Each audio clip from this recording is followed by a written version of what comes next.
Tere päevast jälgima saadet Julgeolek täna. Meie tänase saate teemad on olukord Ukrainas, rinnete ja teise teemana räägime luuramisest Euroopa Liidu ja NATO vastu. Stuudios nii nagu ikka on julgeolekueksperdid Meelis Oidsalu ja Erkki Koort. Julgeolek täna alustab.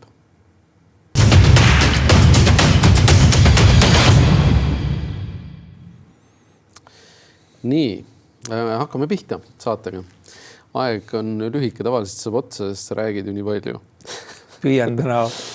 Tahaks enne, kui sa lähed minu lemmikrubriigi ajaloo tunni juurde, sa näitasid enne saadet meile, sul on Maksu- ja Tolliameti lips, see ilus sinine lips, räägi sellest, kuidas, miks Maksu- ja Tolliamet ja kellele lipse jagab? Maksu- ja Tolliamet jagas mulle kunagi lipsu, sest ma vahetasin mingit töökohta ja iga kord, kui ma mõnda maksuametnikku näen ja mul see lips kaelas on ja ma talle seda näitan, siis see teeb neile hea tuju. Ma loodan, et kui meid täna Maksu- ja Tolliameti inimesed vaatavad või ka endised inimesed, siis see lips teeb neile ka täna hea tuju. Aga lähme ajaloo rubriigi juurde. 17. novembril 1866 Liivimaa Kubermangu mandriosa said kõigist seisusest ristiusklikud õiguse omandada mis tahes liikumata vara, seal hulgas osta endale ka Rüütli mõisa. Nii et päris pikka aega tagasi. Muidugi kõikidest seisustest inimesed ei saanud osta endale mõisat ega saa ka täna. See on nagu Kreeka demokraatia, mis kehtis ainult osadele. Jah. 1869 avati Suessi kanal. 1922 viimane Türgi sultan põgenes Itaaliasse pagendusse. Siis Türgis algas vabariik. 1989 algas Tšehhoslovakkias sametrevolutsioon, mille tulemusena siis sai ühest riigist kaks. Muuseas, vaatasin hiljaaegu levis üks kaart internetis, ja kaart puudutas Poolat. Ja see oli siis toodud, et kõik riigid, mis piirnesid Poolaga 1990. aastal, on tänaseks kadunud. Ida-Saksamaa pole, Tšehhoslovakkia pole, Nõukogude Liit pole. Et päris selline huvitav asi, millele ma ei olnud varem osanud tähelepanu pöörata või mille peale polnud tulnud. 19. novembril 1918 Eesti sõlmis esimese välislepingu oma ajaloos. Sõlmiti siis Eesti ajutise valitsuse ja Saksa valitsuse esindajatega ja tegemist oli üleandmise lepinguga, mis muuhulgas hõlmas ka Tartu Ülikooli üleandmist. Kas mõisad anti ka selle sama lepingu? Ei, sellega ei antud mõisaid üle, et mõisad võeti hiljem ära maareformiga 20. 20. novembril 1917 sai Ukrainast vabariik. Nii et täna on Ukraina vabariigi loomisaastapäev, 1917 siis. 1945 algas Nürnbergi kohtuprotsess ja 62. aastal lõppes Kuuba raketikriis. 21. novembril 1696 jooksis Toolse lähedal madalikule Pärsia armeenlaste kaubalaev Püha Johannes. Väidetavalt on vrakk siiamaani merepõhjas alles. 1864 Lõuna-Eesti talupoegade delegatsioon esitas Aleksander II kollektiivmärgukirja ja 1918 heisati esimest korda Pika Hermanni tornis Eesti lipp. Sinimust valge siis. Huvitavaid arenguid on veel 21. novembrist 1990, kus enamik Euroopa riike, Nõukogude Liit, Ameerika Ühendriigid ja Kanada allkirjastasid Pariisi harta, millega kuulutati lõppenuks külm sõda.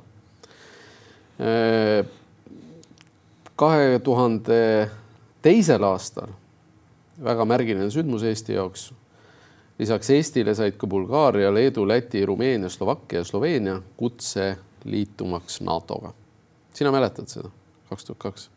Sa olid selle Kaitseministeeriumis. Ma olin Kaitseministeeriumis ja otsapidi tegelesin rahvusvahelise suhetega väga palju ei mäleta. Ma mäletan, et ma olin Jüri Luigega enne seda liitumiskutset kuskil Kopenhaagenis USA ja Põhjala ja Balti riikide kohtumisel ja siis Donald Rumsfeld, Ameerika toonane kuulus kaitseminister, eksis uksega ja sattus sinna ruumi, kus siis olid minusugused minjoonid, veetsid aega ja jõid kohvi. Ja siis Rumsfeld pidas mind vist nagu ministriks, Balti ministrid olidki nooreks. Ja tuli ennast tutvustama ja sain ta kätt suruda, pärast ei pestnud seda tükk aega. Tahtsin just küsida, et ilmselt pakkisid kilekotti ja hoidsid kuskil.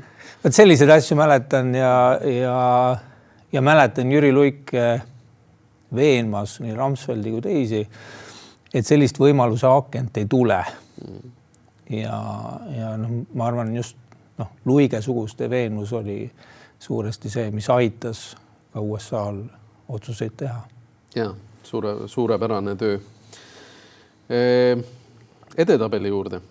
USA-Venezuela vastasseis, et nupud on paigale liigutatud, kas sõjategevuseks läheb või ei lähe, selgub suure tõenäosusega ikkagi lähiajal, sellepärast et ka USA ei taha hoida kuude kaupa sõjamasinat nii-öelda auru üleval ja Kariibi mere piirkonnas siis suhteliselt suurt sõjajõudu. Et seal kindlasti selgub lähiajal. Osaliselt on ka see Venezuela praegune ahistamine ühtlasi Mehhiko kartellide vastane tegevus, nii-öelda tiibhaarang. Ilmselt Mehhikoga otse konfrontatsiooni ei tahaks USA minna, samas Donald Trump eelmine nädal vist ei välistanud iseenesest seda, aga kõik need uudised Donald Trump ei välistanud, tunduvad mulle ikkagi natuke clickbait'ina, eriti arvestades neid filtreid, mis tuleb Trumpi jutu ja tema tegelike mõtete vahele ka panna. Absoluutselt. ÜRO Julgeolekunõukogu kiitis heaks rahvusvahelise missiooni Gazas, mis kindlasti on Trumpi võit. Jah, osa nii-öelda Trumpi rahuplaanist sisepoliitiliselt ta kindlasti suudab selle võiduna välja käia ja kuna Venemaa ja Hiina ei vastustanud, vetostanud seda lahendust, neil oli ka võib-olla raske seda teha, et siis jah, et tundub, et mingis plaanis Trump noppis punkti. Trumpi juures käis ka Süüria praegune liider, et meediat küll nii lähedale ei lastud nagu mõnede teiste kohtumiste puhul, aga suhteliselt oluline on tegelikult Süüria ajutine eemaldamine osade sanktsioonide nimekirjast. Et see on päris märgiline, päris huvitav on ka see, mis saab Süürias asuvatest Venemaa baasidest, ja kui palju see Ameerikat häirib või siis ei häiri. Et mäletatavasti Venemaal siiamaani on teatud piiratul kujul Tartusi mereväebaas ja üks õhuväebaas siis ka, mida nad kasutavad muuhulgas Aafrikas olevate vägede teenindamiseks. Huvitav lugu on see Al-Shara lugu inimene, kes oli siis islami terrorist, ka islamiriigiga lähedalt seotud kõrgetel kohtadel Al-Qaidas, on nüüd järsku siis Ameerika liitlane.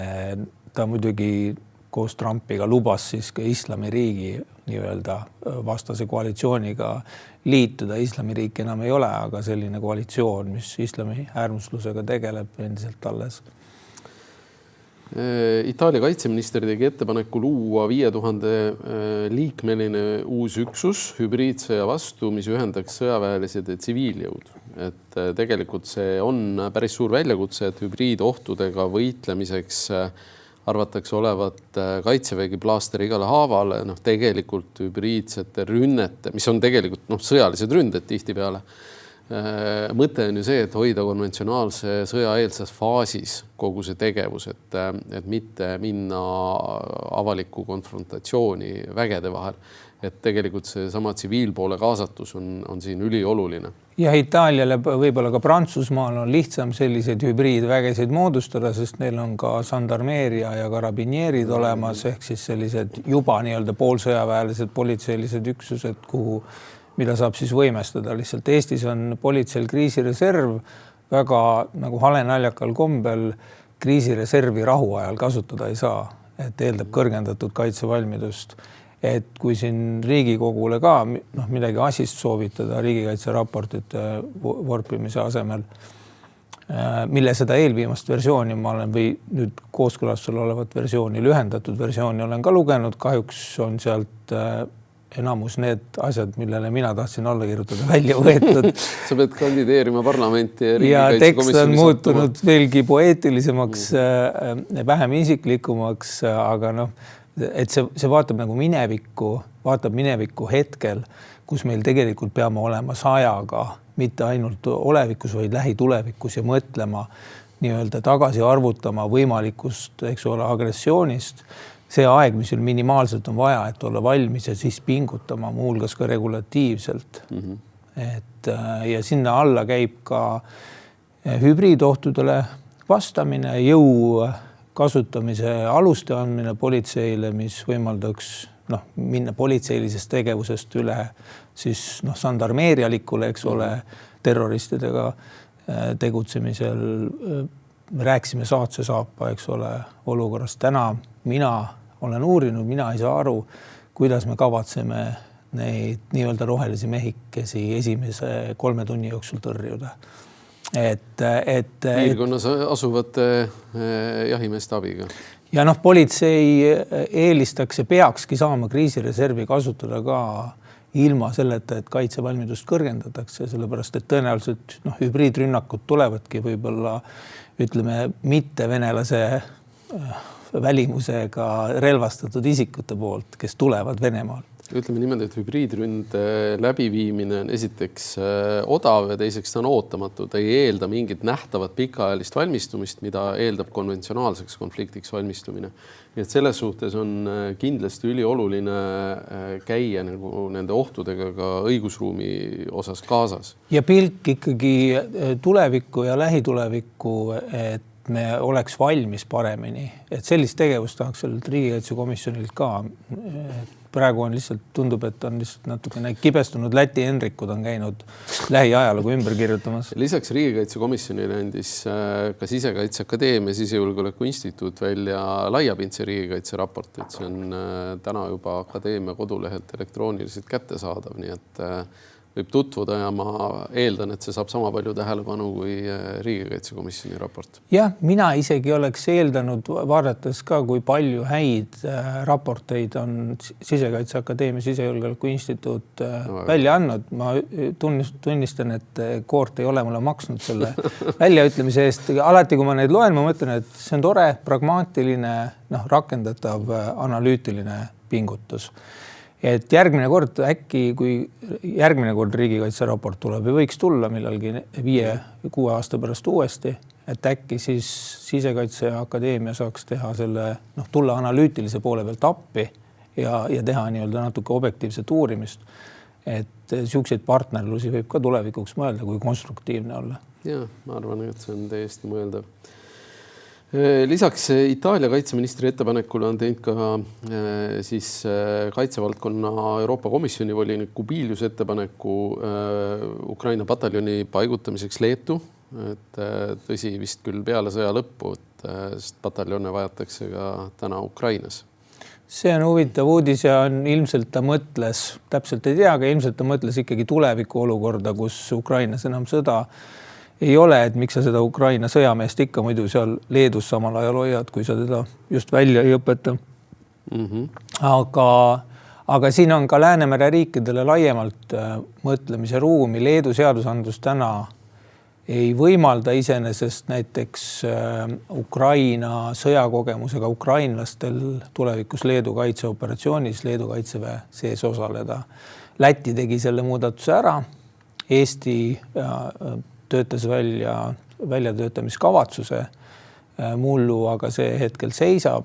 No mittekodanikud saavad olla Kaitseliidu toetajaliikmed. Ja, täpselt. Aga mulle tundub, et ka Eestis tullakse võib-olla selle peale tulevikus, et sul ongi vaja teinekord ka, ütleme, mitte lihtsa jalaväelasena seda ukrainlast siia Eestit kaitsma, vaid just nimelt vilunud droonioperaatorid, droonitiimide ülemaid, kes suudaksid mingisuguseid võimeid, mille kohta me teame täna ka, et meil on lõtkud sees, võimestada kiiresti sõja ajal ja selleks võiks olla ka õiguslik alus olemas selliseks võimaluseks, mida võib-olla tuleb kasutadagi hästi erandlikult.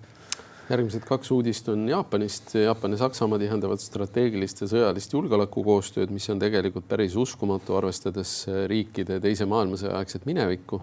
Et see on üks selline märgiline samm ja teine märgiline samm, mille puhul Jaapan on teatanud, et Taiwani, kui Hiina ründab Taiwanit, kavatsevad nemad Taiwanit kas just kaitsma asuda, aga mingil kujul sekkuda sinna sõjategevusse. Et see on väga-väga oluline muutus nii Jaapani kui tegelikult ka Saksamaa jaoks need 2 sündmust. Väiksemat sorti diplomaatiline skandaal on ka puhkenud. Hiina soovitab mitte reisida Jaapanisse oma kodanikel. Mõlemad diplomaadi või mõlemad suursaadikud on välja kutsutud ja selline arenev sündmus tegelikult seal käimas on täna. Jaapani esimene naispeaminister on siis võtnud väga selgelt sellise integratsiooni hoiaku, põhimõtteliselt NATO riikidega ja sellest Jaapani integreerumisest kollektiivkaitseraamistikku NATO omasse on ka varem räägitud, ka varasematel kümnenditel, et sellised arengud on täitsa võimalikud, et nüüd veel süvenevad. 2 uudist tulevad, mis on sellised lähiregiooni puudutavad, et Rumeenia hakkas Ukraina piiri äärest inimesi evakueerima. Et tegemist siis probleemiga, et kuna seal nii-öelda üle lahe sopi paistab Ukraina sadam, mida venelased ründasid ja kus laevad põlema läksid, siis Rumeenia viis siis enda nagu kaldapealselt küladest inimesi ära. Et see on üks ja teine sama rubriigi uudis tuleb Poola relvajõudude peastaabi ülemalt, kes ütles, et me oleme sõjaeelses seisundis. Et tuleb tunnistada, et tal on 100% õigus, sest kui sõda ei ole, siis on igal juhul sõjaeelne seisund, et ajalugu on seda korduvalt kinnitanud. Ja kindral Kukula vist seda mõtleski, et see oli jälle kahjuks siuke näide sellisest clickbait uudisest, et kui minna selle algallika juurde, mida Kukula ütles, siis ta ütleski, et hübriidtegevused ongi enne sõda. Et see tähenda seda, et me jõuame sellesse faasi. Ja sellist nagu vältimatut sõda ta kuidagi ei ennustanud, aga pealkirjad võtsid selle ühe kontekstivaba tekstijuppi ja tegid sellest jälle sõja alustamise uudise. Täpselt nii. Nii, aga lähme esimese teema juurde.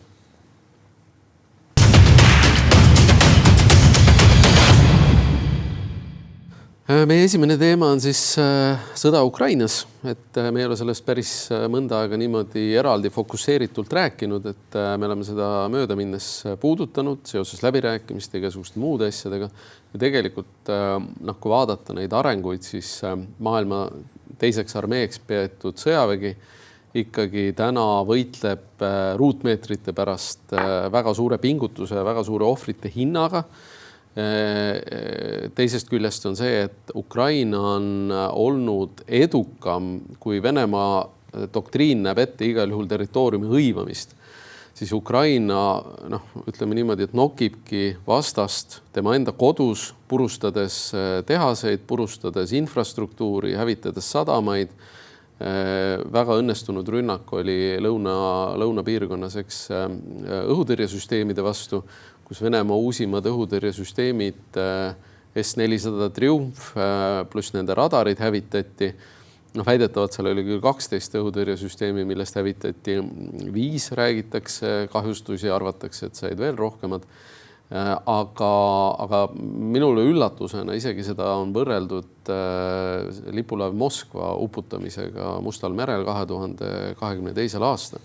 Nii et tegelikult on selles suhtes täna kujunenud olukord, kus Venemaa suudab hõivata maad Ukrainas jätkuvalt, aga ta ei suuda kaitsta oma linnu, oma infrastruktuuri ja tegelikult ka oma inimesi.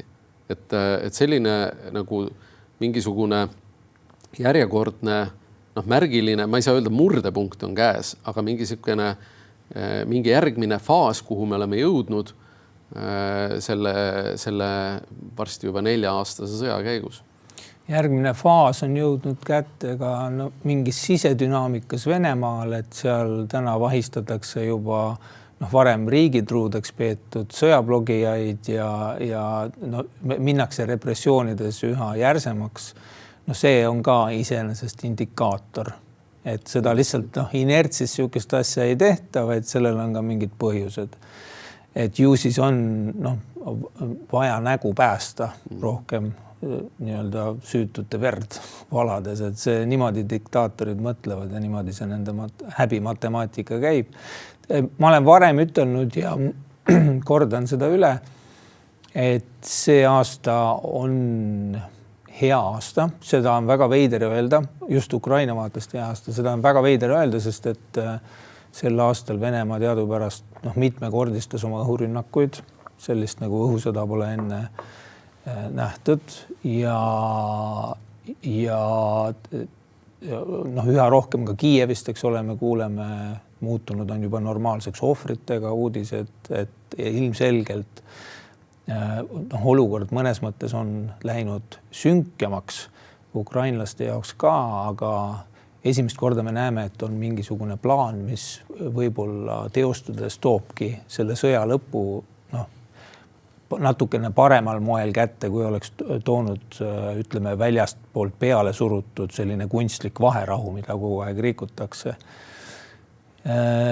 Sest et on tõsi, et iseenesest Venemaa suudab suuremal skaalal ise toota sõjamaterjali ja on suutnud edukalt ka sõjalist abi hankida Põhja-Koreast, Hiinast ja mujalt. Väga edukalt. Ja, aga ometi selle strateegiaga, kui nüüd detsembris, millest räägitakse väga lootusrikkalt, ka need Vene külmutatud varad lõpuks lahti sulatatakse Belgia nii-öelda muredega ka arvestades, et siis võib juba rääkida mingisugusest teisest nagu matemaatikast ka, mis sinna võrrandisse juurde tuleb, sellepärast, et Putin peab ise ka aru saama, et kui selline nii-öelda ressursireservuaar avaneb, mis ei sõltu enam lääne valijate meelsusest, sest ei võeta otseselt nende raha ära, et siis see muudab natukene ka sõjamatematikat nende jaoks ja nad peavad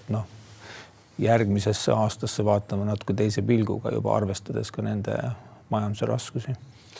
Mulle tundub ka, et selles suhtes praegune olukord on selline, et mida nüüd lääneriigid ja kaasa arvatud Trump edasi teevad, et kui muidugi Venezuelas peaks mingisugused sündmused puhkema, siis see hakkab segama. Ilmselgelt Ladina-Ameerika kriis segab seda Ukraina probleemistiku või puntra lahti arutamist. Teine probleemide pundar on muidugi see, et mida teeb Hiina, Taiwan, Jaapan kolmnurk. Kolmas on see, et mida sa ka mainisid juba, et mis saab Venemaal endal sees, et terve selle 4 aasta jooksul on käinud aeg-ajalt värelusi. Et üks võib-olla kõige mäletatavam oli nii see Prigozini avantüür ja teine oli ukrainlaste tungimine Kurski oblastisse, mis tekitas Vene eliidi seas tõmblusi, mis saadi küll kontrolli alla ja eks nad püüavad seda ka nüüd saada, aga märgid on õhus, et mingi muutuse võimalus on, kas see realiseerub. Seda on täna väga keeruline öelda, sellepärast, et muutujaid on tegelikult tohutu palju ja sõltub mitte ainult Putini või Vene eliidi otsustest, vaid sõltub ka Trumpi otsustest, sõltub Euroopa Liidu otsustest, sõltub Ukraina otsustest. Ja tegelikult üks kiht veel, mis on selle sõjas on ju, mida me oleme ka varasemalt käsitlenud, on seesama Ukraina korruptsiooni temaatika, et Ukraina ikkagi ei ole suutnud korruptsiooniga ühele poole saada, ja seda näitab ka näiteks seesama Lehtme lugu, on ju, et ega ta seda raha üksi ära ei varastanud, selgus, et tal olid Ukraina kaasosalised. Et tegelikult see probleem on süvenev ja mis seal salata. See korruptsioon Ukrainas tekitab küsimusi abi andmise osas. Aga kahjuks on niimoodi, et sõjas ilmuvad välja nii kindralid kui sõdurid, nii kangelased kui lurjused, et kahjuks tuleb sinna juurde igasugust rahvast. Ja see viimatine $100 miljoni skandaal energeetikas, et see puudutab väga lähedalt Zelenski lähiringkonda, selle üks peaosalisi on tema siis ettevõtte partner, produktsioonifirma kaasosanik, kes on põgenenud. Ukraina väidab, et nad ei tea, kus ta on, mingid spekulatsioonid, et ta põgenes Iisraeli. Ja tervikuna on see aasta olnud see oli just niisuguse nagu korruptsiooni teema koha pealt vastupidiselt väga halb. Et juulis olid suured meeleavaldused, ütleme niimoodi selle sõja tingimustes, arvestades igasuguste vabaduste piiramist, oli tegemist ikkagi niisuguse mikromaidaaniga, mis kuidagi emotsionaalselt mulle tundub resoneerub ka varasemate ülesastumistega paljudele. See tõi endaga kaasa, nii nagu presidendi kantselei esindaja on ise kinnitanud seda meedias, otsuse lasta 18 kuni vist 22 või 23 aastased noormehed välismaale. Nemad ise põhjendavad seda vajadusega nii-öelda lasta natukene pinget vähemaks ühiskonnas. Aga kui seda nüüd mõelda, siis see on natukene absurd ja näitab jälle korruptsiooni ohtlikkust. Et korruptsiooniga nii-öelda süsteemidega mökerdamise eest kriitika alla sattunud Zelenskõi pidi võtma otsuse vastu, mis tulevikus vähendab oluliselt mobilisatsioonivõimet. Seda sama asja, mida liitlased on rääkinud. Ja see, et see on nagu ehe näide A, miks korruptsioon on laastav ja märksa suurem probleem kui rahaline. Ja B, natuke annab tunda, et äkki Zelenskõi kabinetis ollakse natuke võimust läbi vettinud. Et sõja ajal see kahtlemata tuleb, kui sul on selline võimutäius, see vetitab su süsteemi läbi ja seal on nagu ameeriklased olnud kriitilised ja võib-olla õigustatult, et verevahetust tahaks näha seal Jermakki minema ja nii edasi. Et mingid isikud lihtsalt saavad liiga palju võimu kätte ja see ei funktsioneeri see süsteem enam objektiivselt. Ütleme niimoodi, et igal juhul korruptsioon halvab riiki ja halvab riigi struktuure ja jätab väga kehva märgi ka poliitikutele, et see sama Lehtme skandaal, et see, et ta raha ära varastas, on üks asi, teine asi vähendas Ukrainasse annetamist. Kolmas asi on ka see, et ta ikkagi, kuna ta osales Riigikogu valimistel, osutuks valituks, sai Riigikogu liikmeks, siis ka see kahju, mis ta tegi tegelikult demokraatiale, on suurem, kui me võib-olla seda sõnadesse oskame. Ja seda kahju suurendavad need, kes Lehtmet õigustavad, tema tegevust pisendavad. Vait on lihtsalt sellepärast, et ta oli nii-öelda mittetulundussektori staar mingi aeg ja kõik olid temaga pällid ja tal oli väga hea suhtlemisoskus ja sümpaatne inimene üldiselt nii-öelda suhtluse tasandil. Et natuke silmakirjalikust on Eestis olnud ka selle Lehtme juhtumi käsitlemisel. Võtame Juhan Smuuli ja tema osalemine küüditamisel, et mis mingite inimeste arvates ka oli kuidagi juhuslik ja seda soovitakse pisendada, aga tegemist oli sõjakuriteo või inimsusevastase kuriteo toimepannud isikuga, kelle bareljeef on jätkuvalt seal vanalinnas üleval. Ja neid signaale loetakse ja vaadatakse, et okei, et kui ma ka tulevikus piisavalt huvitavalt, flamboyantselt teen kaastööd okupatsioonivalitsusega, et siis võib-olla pannakse isegi ausamas püsti. Et selliseid signaale kahjuks tuleb, kui sul on nii keeruline ajalugu. Tuleb muidugi arvestada sellega, minnes tagasi nüüd Ukraina siis Ladviku juurde või Zelenskõi lähimate kaasvõitlejate juurde. Tegelikult ma arvan, et me ei kujuta hästi ettegi, mis olukord on olla peaaegu 4 aastat sõdiva riigi juht. See ei ole normaalne olukord ja inimene selle juures ei saa jääda kuidagi moodi normaalseks või ütleme sellises tavapärases rütmis toimivaks, et jah, kriisis inimene mobiliseerub, aga fakt on ka see, et see sama võimutäius tekitab ilmeksimatuse ja sellise teatud kõrgemal oleku tunde. Jah, ja mingis plaanis on see ka kõik lihtsalt ohvri piitsutamine, sellepärast, et oleme ausad vaadates, kuidas Donald Trump näiteks, siin hiljutised visiidid ka erinevatesse riikidesse, kas või Šveitsi, kuidas teda sõna otseses mõttes üle kullatakse, sai mingi kalli hinnalise Trumpi inkustreeringuga siis mingi kullakangi ja pärast seda Šveitsi tollid langesid, et meil ei ole jõudu ega võimalust samamoodi kritiseerida Trumpi nii-öelda riiklikel ametlikel tasandil, aga Zelenskit saab nii-öelda kottida. Et korruptsiooni on väga palju ka Ameerikas näiteks. Me lihtsalt mõnes mõttes kasutame ka topeltstandardeid sellest probleemist rääkides, aga selge on see, et kõige olulisem on Zelenski suhe omaenda rahvaga ja kui seal sellepärast mädanema läheb, siis see on valitseja vastutus. Korra veel rääkides Ukraina edasistest arengutest, et ma arvan, et me oleme mingisuguse sellise muutuspunkti lähedal. Kas see ka päris muutuse toob? See selgub ka nüüd järgmistest sammudest, et me ei tea ka, milliseid strateegilisi üllatusi Ukraina veel pakkumas on, eks, et kui seda lennukite vastast droonirünnakut, mis 1. augustil mineval aastal toimus, eks valmistati ette 1,5 aastat, siis kindlasti oli selleks ajaks juba ette hakatud valmistama ka teisi mastaapseid rünnakuid ja väidetavad siin Venemaa on teatanud, et FSB nurjas siis katse Sergei Šoigu Moskvas surnuajal õhku lasta. Et väidetavad siis oli mingisugusesse lillevaasi oli pistetud lõhkeseadeldis ja kui Šoigu oleks siis surnuajal sinna haua peale läinud, oleks see aktiveeritud ja Šoigu oleks õhku lennanud. Ehk et selliseid operatsioone ukrainlased on teinud, teevad ka kindlasti edaspidi. Üks asi on see, mis toimub nähtavalt sõjaväljal, teine on see, mis toimub sordiini all, millest me midagi ei tea. Aga sõjaväljal muidugi Prantsusmaa-Ukraina leping on ju 100 Rafael lennuki soetamiseks on suhteliselt karm reaalsus ja tegelikult Moskva on juba reageerinud väga valulikult sellele, et kui need Prantsuse lennukid peaks sõjaväljale jõudma. Et selles suhtes on olukord päris mitmesti tõlgendatav ja selline pidevalt muutuv.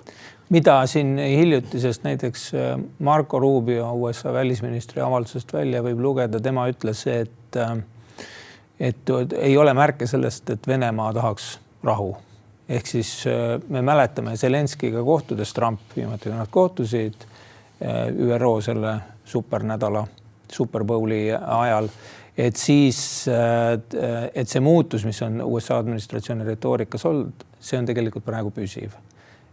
Ja nüüd on küsimus Euroopale, mida teeb see nii-öelda tahtekoalitsioon, kas seal nagu reaalselt toimub ka midagi või mitte. Nüüd on loodud, Stubb ütles välja, Ruttega kohtudes on loodud selline asi nagu Coalition of the Shelter või midagi sellist, mis pakub ka tsiviilkaitseabi, mis on hästi oluline.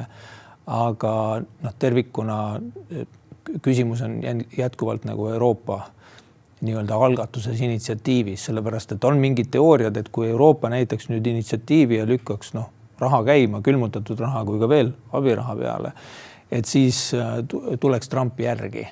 Et meil on mõttetu oodata, et Trump läheb aitamisega nii-öelda eesrinnas, et seda ilmselt ei juhtu. Seda ilmselt ei juhtu, jah. Ja Trumpi puhul on, muidugi tuleb arvestada, et ta on täna teinud küll jah, selliseid samme, mis on pandud ka Venemaa naftast siis loobuma Hiina ja India ümbertöötajaid, nafta ümbertöötlejaid, aga kas see on püsiv muutus? On selge, et Venemaa nafta otsib uusi turge. Täna selle hind on tunduvalt odavam, kui ta viimastel aastatel või aastakümnetel on olnud. Aga milline see edasised sammud ja kui resoluutselt olema saavad, et seda me näeme. Aga vahetame teemat.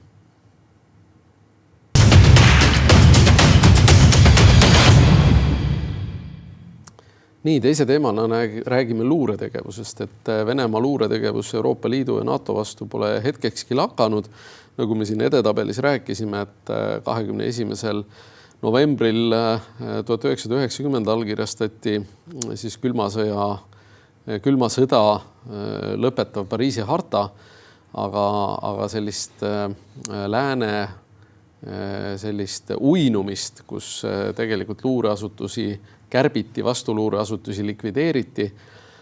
Venemaa poolt pole see mitte kunagi lakanud, sellega on kogu aeg tegeletud ja kui vaadata ka spioonide tabamist, siis 2008 peeti Eestis esimene spioon kinni, kes ka kohtu alla anti ja süüdi läks, et eks neid kahtlusi oli ka varem, aga neid ei õnnestunud tõestada. Ja tollest ajast alates on Eestis kuskil 25-6, võib-olla isegi 30 spiooni kinni peetud erinevates kategooriates. Osad on sellised täiesti salakaubavedajad, sellised väga regionaalse mõjuga. See kaitseliitlane on, kes Narvas kinni peeti, see noor vene poiss, et samamoodi suht regionaalse mõjuga. Aga kindlasti selle Narva kaitseliitlase puhul oli ta nii-öelda perspektiiviga värbamine, et hästi integreerunud inimene, kellel on võimalus tõusta ka Eesti karjääriredelil. Et võib-olla 10 aasta pärast, võib-olla 15 aasta pärast oleks ta võinud olla sellisel kohal, kus tema mõju ei ole kaugelt käinud selline Jaanilinna või seal Kingissepa keskne, eks teisel pool jõge, mis siis avitaks kaasa. Teine kategooria on sellised spioonid asutustes, eks Kaitseministeeriumis, Kaitsepolitseis, kaitsejõudude peastaabis, kes on siis reaalselt pääsevad ligi riigisaladusele ja kelle puhul siis püütakse sealt infot saada. Eraldi kategooria, ma ütleks, on teadus- või tööstusspionaaž, eks nii Hiina kui Venemaa on värvanud Eestis töötavaid teadlasi või neid siia siis saatnud, on ju selle Venemaa Morozovi juhtumi puhul. Ja eraldi kategooria siis, mis ka siin lahvatas hiljaaegu Bessedini näite puhul on siis mõjuisikud, et seal on nii see Bessedin, Peterson, Sergei Seredenko, eks, kes oli siuke ise hakanud ombudsman ja õigusabipakkuja ja siis ma ei saa praegu öelda selle proua nime, kes Krimmis siis magistrikraadi omandas ja tegi ka koostööd Venemaa eriteenistustega. Ja tegelikult kui vaadata, siis oktoober on tervikuna olnud Venemaa luurele vähemalt avalikkuses natukene halb kuu, et sisse on kukkunud päris palju spioone üle Euroopa. Et kui see sama võtta, et Eestis on tabatud umbes 30 spiooni, siis Saksamaal selle ajaga on siuke tunne, et Saksamaa pole kuidagi fookuses, Venemaa luure fookuses olnud, mis ei vasta mitte kuidagi tõele. Ja ma loodan, et see muutus kestab ja on püsiv, et ka nii Saksamaal, Prantsusmaal, Ühendkuningriikides, Rootsis leitakse ja antakse neid inimesi kohtu alla. Kaapo on ka ise aastaraamatutes välja toonud, et eriti sabotaaž on nüüd sabotaaži teod ja selleks värbamine on kasvanud. Kui vaadata ka Eestis 22 aasta algusest vist on kinni peetud 23 isikut kokku, kõlab see suurusjärguna õigesti ja pooled neist oli sabotaaž ehk siis mäletame selle siseministri autoakna lõhkumise võrgustik, mis oli suurem seal kuni 10 inimest, eks ole, Telegrami kaudu värvatud. Kuskil 5% on spionaaž, 5% on mõjuoperatsioonid ja 10% on siis, mida võiks nimetada Vene tarneahelad ehk siis sanktsioneeritud kauba üle piirivedu siin, kus siis on ka kõige suuremad tasud tegelikult liikunud, sest see üks vene nimega härra sai vist 90 000 taala üle piiri sanktsioneeritud kauba toimetamise eest, et see hiljutine... Mida ta nüüd ei saa vanglapoes kulutada? Ja hiljutine Saksamaa juhtum või Poola juhtum, kus raudtee õhku lasti, sellist raudtee sabotaaži taotlust on vist tuvastatud ka Saksa suunal. Et see näitab, et ei olda siis pelglikud ka kasutama nii-öelda lõhkeainet, aga ja on ka küsitud, et kas nüüd NATO peaks kuidagi sõjaliselt vastama, kuna nüüd järsku lõhkeainega siin saboteeriti.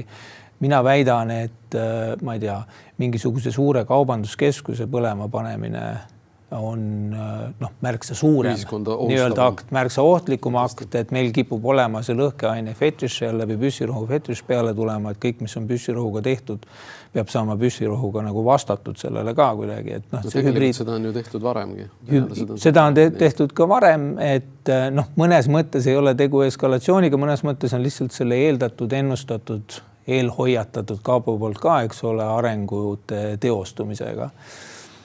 Ja kui vaadata seda käekirja, siis ütleme residentuur, see legaalne residentuur on kõik välja uhutud Euroopas. Siin on vist, ma ei tea, pealt 600 või 700 lausa Vene diplomaati välja saadetud. Toimunud on ulatuslik puhastumine ja see on nüüd asendunud siis klassikalise agentuurtöö asemel siis Telegrammist värbamisega. On näha ka Eesti selle mustri järgi, kuhu need uued nii-öelda värbamisväljad on läinud. Akadeemiline võrgustik, eks ole, Morozovi juhtum. Siis 2 Moldova kodanikku panid Slava Ukraini restorani Tallinnas põlema. Ehk siis see näitab ka, et nad ei suuda, ja poe Võrumaal. Et nad ei suutnud siit värvata, vaid neile oli turvalisem värvata Moldovast, kus neil on suurem juurdepääs, rahulikum tegutseda. Et need mustrid näitavad, et see ütleme, klassikaline luure võrgustik on nagu suht ära lammutatud. Eesti on väga ilmselt õigesti olnud hästi range mõjutusoperatsioonidega. Ja kuna meil on sõltumatu kohtuvõim, siis sellised asjad saavadki kohtus kraaditud kõik. Ja seni vist pigem ei ole riik liialdanud nende erinevate vahistuste ja süüdistustega, et seda ei ole tuvastatud, aga üldiselt atmosfääri mõttes ka me peame arvestama, et meil on õigusriik, süütuse presumptsioon ja inimesi mõistab süüdi kohus, mitte kapo. See on päris huvitav selle Besedini puhul, et ma arvan, et kõige halvem, mis Eesti avalikkuse jaoks saaks juhtuda, oleks see, kui Besedin läheks süüdi kokkuleppe menetluses.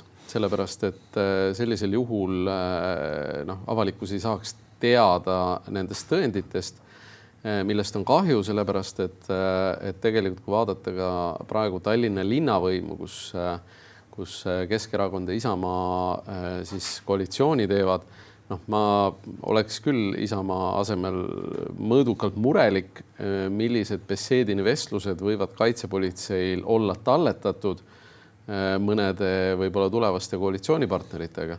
Et see on kindlasti üks asi, mida neil tasub olla. Muidugi, kas sulle on juba pakutud Tallinna linnapea kohta, et see nimi pole välja tulnud, et äkki... Väga solvunud olen. Oled, jah? Jah, ma rääkisin Urmas Reinsaluga vist pühapäeva õhtul, küsisin ta arvamust ühe asja kohta ja ta ei teinud niisugust ettepanekut. Aga mis ma unustasin küsida ta käest, on tõesti see, et kas see nagu Pruunsilla ja Putini väga kaudne liit, eks ole, Tallinna linnas, mis võib teostuda, et kas see natuke liiga toksiline ei ole. Ja teine asi, me siin tõmbasime ju jooni Keskerakonna sees, paljud läksid Isamaasse üle, Karilaiud ja muud nii-öelda. Ratas. Ja põlised savisaarlased ka läksid üle ja nüüd järsku need samad isamaalased teevad siis koostööd võimuga, kes on nagu välja tulnud ikka veel nii-öelda Kremli küüsis mõnes mõttes. Kui ma mäletan õigesti, siis minu arust Isamaa tegi kunagi Tallinnas koostööd selline aastakümneid tagasi ka Jevgeni Koganiga, kes oli mäletatavasti Interrinde juht ja Eesti iseseisvuse suur vastustaja, kandideeris valimistel ja ka temaga tehti koostööd. Nii et see on kindlasti üks asi, millega tasub arvestada ja ma ütlen, et avalikkusel oleks suurepärane võimalus, kui tegelikult oleks teada, et kuidas see poliitmaastik mõjutatud on. Korra veel sellest, et millised on vastumeetmed Euroopast. Räägitakse Euroopa luureteenistuse loomisest, et von der Leyen ja Kaja Kallas on selles osas erimeelt, et üks arvab, et see võiks olla loodud, teine arvab, et seda pole vaja. Kaja Kallas siis arvab, et pole vaja. Ja tegelikult on see päris huvitav, et kas samamoodi on tegelikult võimalik päriselt edasi minna, et luureasutuste juhid enamasti ütlevad, et on küll, et see on väga hea moment ja on palunud isegi, et palun mitte rohkem kontaktpunkte kusagil Brüsselis või et me ei jõua enam seda infovajadust teenindada. Samas on see, et meie ees seisvad küsimused eeldavad ülitihedat koostööd ja tegelikult selle info väga kiiret vahetust. Võib-olla kõige raiskavam olekski 2 erineva sellise keskuse moodustamine, 2 erineva juhi, siis Kallase ja von der Leyeni vahele, et julgeolekustruktuurides üldiselt on, ütleme, konkurentsivaim on päris kõva ja teinekord matab selle koostöövaimu ja seetõttu tuleks sellist nagu mitmepäisust kuidagi vältida, et julgeoleku valdkonnas ka, sellises süvajulgeoleku valdkonnas on ka lihtsalt sellised bürokraate ja diplomaate, kes tiksuvad ja targutavad ja ilma, et nad lisaväärtust või infot toodaks, et neid ei ole mõtet juurde palgata. Ja ma arvan ka, arvestades, et Kaja Kallase alluvuses, siis selle välisteenistuse alluvuses on täna selline rakuke nagu Intsen, mis siis tegeleb selle luure või ütleme niimoodi, et see luure ja julgeoleku info koondamisega. Mitte segi ajada Intseliga, mis on siis las ta jääb. Poissmeeste tähistus. Et selles suhtes kindlasti seal diskussiooniainet on, missugune see olema saab või kas see olema saab, ei tea. Samas on see, et teinekord lihtsad lahendused aitavad keerulistes olukordades edasi. Seesama Kaja Kallase esinemine parlamendi ees seoses signaali kasutamisega, et kas Kaja Kallas ja Margus Tsahkna saavad signaalis, võivad suhelda või. Et tegelikult see on natukene sama, mis diskussioon aeg-ajalt on, et kas politsei võib kaamerasse vaadata või. Lugesin just Külli Kapper tegi Postimehesse intervjuu Leedu värske peaministriga ja tema ütles, nii tore on, et Balti juhtidega saab kõike WhatsAppis arutada. Ja sama ma intervjueerisin Kaja Kallast 21. aasta lõpus ja tema rääkis samamoodi, kuidas ta Macronide ja muude tegelastega lepib WhatsAppis jutupunkte ja positsioone kokku. Et jah, ehmatavalt sujuvalt on kogu see nii-öelda diplomaatia, ka hardcore julgeoleku diplomaatia liikunud ühismeediasse põhimõtteliselt. Hardcore julgeolek tahtsid öelda. Hardcore, jah. Aga selge, aga tõmbame saate kokku, et kindlasti spioonidest ja muudest sellistest kahjuritest me räägime ka edaspidi ja ärgem unustage, et spioonide eesmärk ei ole mitte lihtsalt huvitavat infot koguda, vaid valmistada ette Eesti ühiskonna füüsilist hävitamist sõja korral.